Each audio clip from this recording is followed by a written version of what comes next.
राधिका बरसाने वाली की जय। श्रीमद् भगवत गीता महात्म्य अध्याय 11। श्री महादेव जी कहते हैं, प्रिय पार्वती, गीता के 11वें अध्याय से संबंध रखने वाली कथा और विश्व रूप अध्याय के पवित्र महात्म्य को तुम सुनो।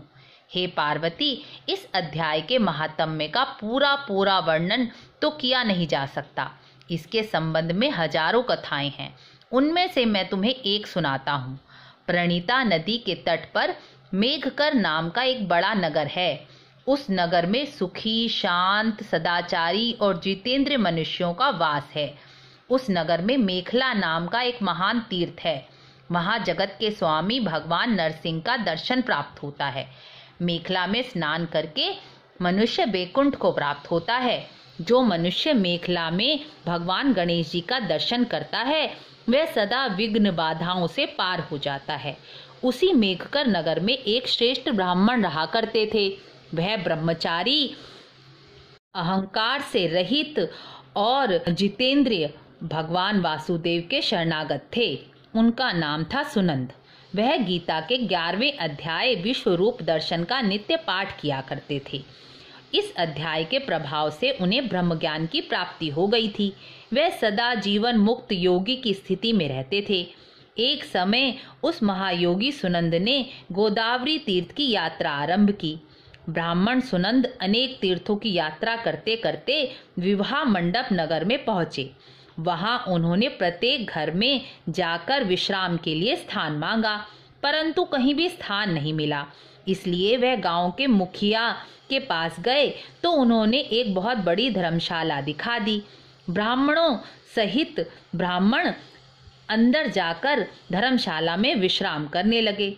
अगली सुबह हुई तो उन्होंने स्वयं को धर्मशाला के बाहर पाया, लेकिन उन्हें अपने साथी दिखाई नहीं दिए। इसलिए वह अपने साथियों को ढूंढने चल दिए तो मार्ग में वही मुखिया मिला। मुखिया ने कहा, हे ब्राह्मण, तुम सब प्रकार से दीर्घायु जान पड़ते हो। तुम सौभाग्यशाली और पवित्र मनुष्य हो। तुम्हारे अंदर कोई दिव्य शक्ति है। तुम्हारे साथी कहाँ गए और तुम उस भवन से बाहर कैसे हुए? मैं तुम्हें इतना कहना चाहता हूँ कि तुम्हारे जैसा तपस्वी मैंने नहीं देखा। इसलिए तुम हमारे गांव में रहो और मैं तुम्हारी सब प्रकार से सेवा करूँगा। वह दिन रात बड़ी भक्ति से ब्राह्मण सुनंद की सेवा करने लगे। जब 7-8 दिन बीत गए तब एक दिन आकर दुखी होकर महात्मा के सामने रोने लगे और बोले, आज रात राक्षस ने मेरे पुत्र को खा लिया। मेरा बेटा गुणवान और भक्तिमान था। मुखिया के इस प्रकार कहने पर ब्राह्मण बोले, कहाँ है वह राक्षस और किस प्रकार उसने तुम्हारे पुत्र का भक्षण किया? मुखिया बोला, हे ब्राह्मण, इस नगर में एक बहुत बड़ा नरभक्षी राक्षस रहता है। वह रोज आकर इस नगर के मनुष्यों को खा लेता था। तब एक दिन सारे नगरवासियों ने मिलकर राक्षस से प्रार्थना की कि राक्षस, तुम लोग हमारी रक्षा करो, तब हम तुम्हारे भोजन की व्यवस्था कर देंगे। यहाँ बाहर के जो राहगीर आएंगे उन्हें तुम खा लेना। इस प्रकार नगरवासियों ने गांव के मुखिया द्वारा एक धर्मशालाएं बना दी और जो पथिक उस धर्मशाला में आता राक्षस उसको खा जाता। अपनी प्राणों की रक्षा के लिए उन्हें ऐसा करना पड़ा। तुम भी अपने साथियों के साथ उस धर्मशाला में गए थे, लेकिन राक्षस ने तुम्हारे साथियों को तो खा लिया लेकिन तुम्हें छोड़ दिया। तुम में ऐसा क्या प्रभाव है जिस कारण राक्षस ने तुम्हें छोड़ दिया? यह तो मैं नहीं जानता। इस समय मेरे पुत्र का मित्र आया था, लेकिन मैं उसे पहचान नहीं सका और अन्य राहगीरों के साथ उसे धर्मशाला में भेज दिया। जब मेरे पुत्र को पता चला कि उसका मित्र भी उसी धर्मशाला में चला गया है जहाँ राक्षस सबको खा जाता है, तो वह उसे लाने के लिए धर्मशाला में चला गया। राक्षस तब तक सबको खा गया था। उसने मेरे पुत्र को भी खा लिया। जब मैंने राक्षस से पूछा कि तुमने मेरे पुत्र को क्यों खाया और उसके जीवित होने का कोई उपाय बताओ, तो राक्षस बोला, मैंने राहगीरों के साथ तुम्हारे पुत्र को खा लिया है। मैं नहीं जानता था कि वह तुम्हारा पुत्र है। वह मेरे उदर में जिस प्रकार जीवित रह सकता है उसका उपाय विधाता ने कर दिया है। जो ब्राह्मण सदा गीता के 11वें अध्याय का पाठ करता रहता हो उसके प्रभाव से मेरी मुक्ति होगी और मरे हुए जीवों को पुनः जीवन प्राप्त होगा। यहाँ एक ब्राह्मण रहता है जिनको मैंने एक दिन धर्मशाला से बाहर निकाला था। यदि वह इस अध्याय के मंत्र का जाप कर कर वह जल मेरे ऊपर छिड़के तो मेरा शाप से उद्धार हो जाएगा। इस प्रकार राक्षस का संदेश लेकर मैं तुम्हारे पास आया हूँ। ब्राह्मण ने पूछा, मुखिया जी, जो रात को सोए हुए मनुष्यों को खा जाता है वह प्राणी किस प्रकार राक्षस हुआ? मुखिया बोला, हे ब्राह्मण, पहले इस गांव में एक ब्राह्मण किसान रहा करता था। एक दिन वह अपने खेत की रक्षा कर रहा था कि थोड़ी दूरी पर एक बड़ा गिद्ध किसी राहगीर को मारकर खा रहा था। उसी समय वहां एक तपस्वी निकले। उन्हें उस पर दया आई और वह तेजी से उसकी सहायता करने के लिए दौड़े, लेकिन तब तक गिद्ध उसको मारकर खाकर आकाश में उड़ गया। उसे देखकर तपस्वी क्रोधित होकर बोले, ओ किसान, तुझे धिक्कार है, तू बड़ा कठोर और निर्दयी है। दूसरों की रक्षा से मुंह मोड़कर केवल अपने उदर पूर्ति के धंधे में लगा हुआ है। जो मनुष्य घायल मनुष्यों की सामर्थ होते हुए भी रक्षा नहीं करता वह उनके वध के पाप का भागी होता है।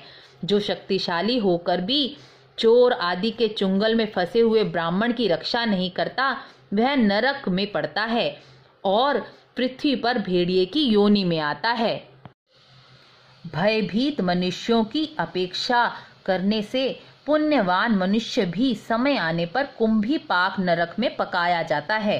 तूने दुष्ट गिद्ध के द्वारा खाए जाने वाले राही को देखते हुए भी उसकी रक्षा नहीं की, जिससे तू बड़ा निर्दयी जान पड़ता है। इसलिए जा, तू राक्षस हो जा। किसान बोला, महात्मन, मैं यहाँ उपस्थित तो अवश्य था, लेकिन मेरा सारा ध्यान अपने खेत की रक्षा में लगा था, इसलिए मैं गिद्ध और राहगीर को भली बाती नहीं देख सका। आप मुझ पर दया कीजिए। तब तपस्वी महात्मा बोले, जो प्रतिदिन गीता के 11वें अध्याय का पाठ करता हो उस मंत्र से अभिमंत्रित जल को तेरे ऊपर जो छिड़केगा तब तुम्हारा श्राप से छुटकारा हो जाएगा। ग्राम के मुखिया ने कहा कि अब आप चलिए और 11वें अध्याय के मंत्रों का जप करके जल उस राक्षस पर छिड़क दें। तब ब्राह्मण ने गीता के 11वें अध्याय के मंत्र का जाप करके जल राक्षस पर छिड़का तो वह शाप से मुक्त हो गया और विष्णु रूप होकर बैकुंठ को चला गया। और राक्षस ने जिस जिस लोगों को खाया था वह भी जीवित हो गए और चतुर्भुज होकर शंख चक्र गदा धारण किए विमान पर आरूढ़ हो गए। तो मुखिया ने पूछा, मेरा पुत्र कहाँ है? तो राक्षस बोला, जो तमाल वृक्ष के समान श्याम 4 भुजाधारी दिव्य आभूषणों से अलंकृत है वह ही तुम्हारा पुत्र है।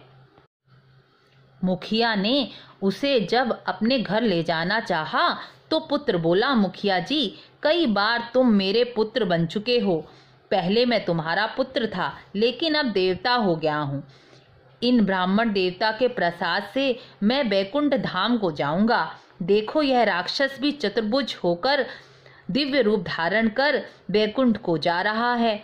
11वें अध्याय के महात्म्य से हम सब लोगों के साथ विष्णु धाम को मैं जा रहा हूँ। इसलिए आप इन ब्राह्मण देव से गीता के 11वें अध्याय का पाठ का अध्ययन करो और उसका जप करो।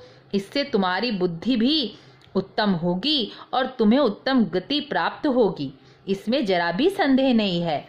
मनुष्यों के लिए साधु सेवा अत्यंत दुर्लभ है, वह इस समय तुम्हें प्राप्त है, इसलिए अपना अभिष्ट सिद्ध करो। विश्व रूप अध्याय के जप से कल्याण की प्राप्ति हो जाती है।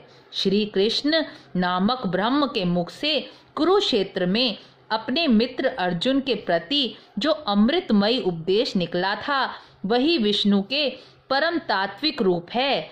उसी का चिंतन करो, वह मोक्ष के लिए रसायन है। संसार भय और डरे हुए मनुष्यों की आदि व्याधि का नाश करने वाला, जन्म जन्म के दुखों का नाश करने वाला, इसके सिवा कोई साधन नहीं है। इसलिए इसका अभ्यास करो। महादेव जी कहते हैं, यह सब कहकर वह सब विष्णु धाम को चले गए।